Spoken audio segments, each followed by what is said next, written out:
Liv Morgan in Chucky. Liv Morgan isn't shy about her love for horror films, especially the Child's Play franchise. In 2022, Liv's dream came true when she got to guest star on the Chucky TV series. Playing herself, Liv shares a playful moment with the killer doll, even joking around with him in an episode titled Death on Denial. For a second, it looks like Chucky and Liv might actually be friends. But if you know Chucky, you know he never plays nice for long.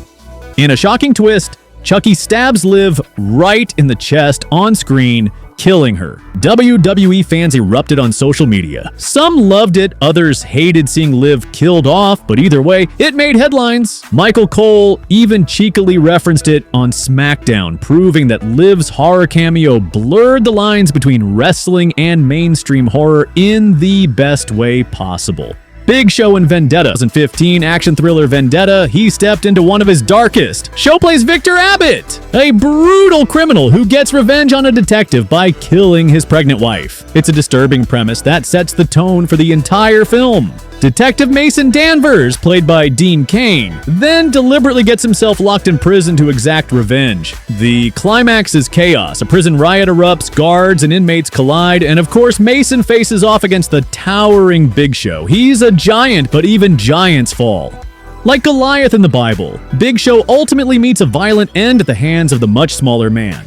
Fans who are used to Show's goofy comedy roles were shocked to see him taken out so brutally. Stone Cold Steve Austin in The Expendables. When you think of wrestlers turned action stars, you might think of The Rock, Cena, or Batista. But let's not forget Stone Cold Steve Austin, who appeared in the first Expendables movie back in 2010, playing Dan Payne, a ruthless bodyguard working for Eric Roberts' villain character. Austin is the muscle standing in the way of Sylvester Stallone's mercenary team. Eventually, Austin goes one-on-one with Stallone in a brutal bare-knuckle fight. For a while, it looks like the Texas rattlesnake might actually take him down. But in the end, Stallone proves why he's the leading man, and Austin gets blown away in fiery fashion. Fans joked it was like seeing Steve Austin finally get buried Hollywood style. John Cena in The Wall. John Cena is invincible in WWE. Hustle, loyalty, respect. But in the 2017 war thriller The Wall, Cena plays Sergeant Shane Matthews, a U.S. soldier stationed in Iraq. The film is a tense psychological battle between Cena's character and an unseen sniper. Cena is shot early on and left vulnerable, bleeding out behind a crumbling wall as his spotter tries to survive.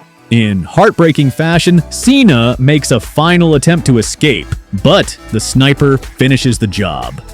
Batista in Spectre. Dave Batista has carved out a serious acting career, from Guardians of the Galaxy to Blade Runner 2049. But one of his most memorable deaths came in the James Bond film Spectre. Batista plays Mr. Hinks, a silent, terrifying assassin working for the villainous organization Spectre. On a moving train, Hinks ambushes Bond and nearly kills him with raw power alone. But James Bond is nothing if not resourceful. Using a clever trick with some chains, Bond manages to throw Batista's massive character out of the train, leaving him to what is heavily implied to be his death. Blade Trinity Triple H made his Hollywood debut in the 2004 Marvel film Blade Trinity, starring Wesley Snipes. The game plays Jarko Grimwood, a hulking vampire enforcer working for the film's villains. His presence is pure intimidation, with Reynolds' Hannibal King even mocking his vampire fangs. The two eventually square off in the movie's climax. Reynolds' character outsmarts the game by shoving a UV light bomb into his mouth, literally blowing his head apart.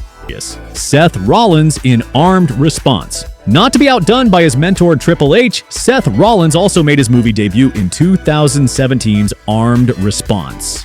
Rollins plays Brett, one of a team of operatives investigating an abandoned prison with an experimental AI.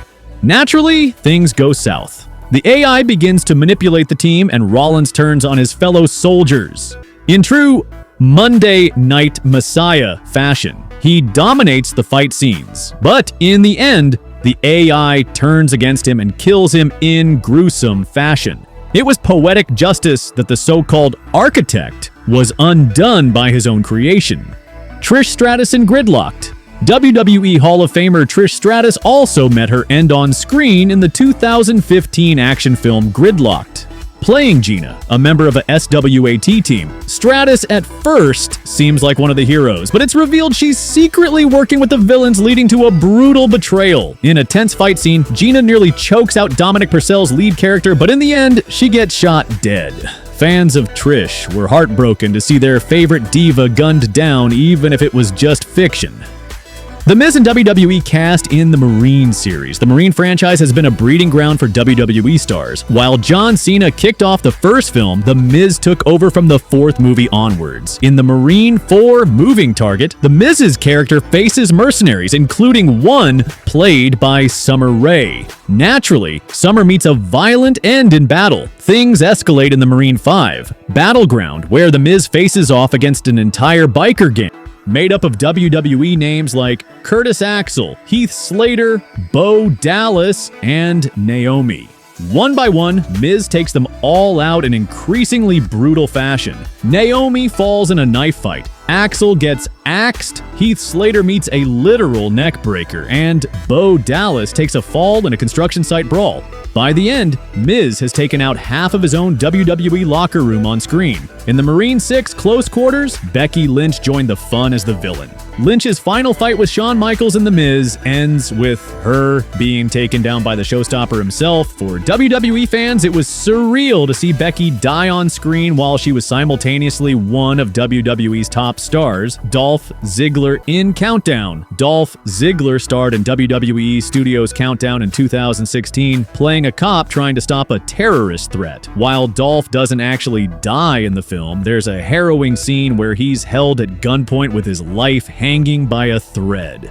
The tension left fans on edge, proving that Ziggler could carry a movie role, and that WWE Studios loved teasing their audiences with will they, won't they fake out deaths. Kevin Nash in The Punisher. Let's add another big man into the mix. In 2004's The Punisher, Kevin Nash played the Russian, a massive assassin sent to kill Thomas Jane's Punisher. The fight between Nash and Jane is one of the most memorable sequences in the film. Nash's character is seemingly unstoppable, shrugging off wounds and tossing Punisher around like a rag doll. But in true comic book fashion, the Punisher eventually overcomes the giant, leaving Nash's character dead. It was one of the most entertaining fights in comic book movie history, and Nash later revealed he actually got stabbed for real during filming, but kept going to finish the scene. Kane in See No Evil 2. Kane is already a horror legend thanks to WWE, but in 2006 he starred in See No Evil as Jacob Goodnight, a psychotic killer. The sequel, See No Evil 2, doubles down on the gore. While Kane's character wreaks havoc on a group of medical students, he eventually meets his end in the blood-soaked finale. Of course, horror villains never stay dead for long, but seeing Kane taken out in his own movie was still a shocking moment for WWE fans. Edge in Highlander, Endgame. Before his Hollywood comeback in shows like Vikings, Edge appeared in Highlander. Endgame, back in 2000. Playing a small role as a highway thug, Edge's character gets decapitated in classic Highlander fashion. It's a blink and you'll miss it death, but for longtime fans, it's a fun Easter egg showing just how long Edge has been dipping his toes into acting. The Rock in The Mummy Returns. The character technically dies when he transforms into a monstrous scorpion hybrid and is defeated by Brendan Fraser's hero. The CGI may have been infamous, but the scene marked the moment The Rock officially crossed over from WWE to Hollywood, even if it meant going down in flames. And if you thought this was wild, wait until you see our next video. Top 10 horrific AEW injuries of all time. You won't want to miss it. So there you have it.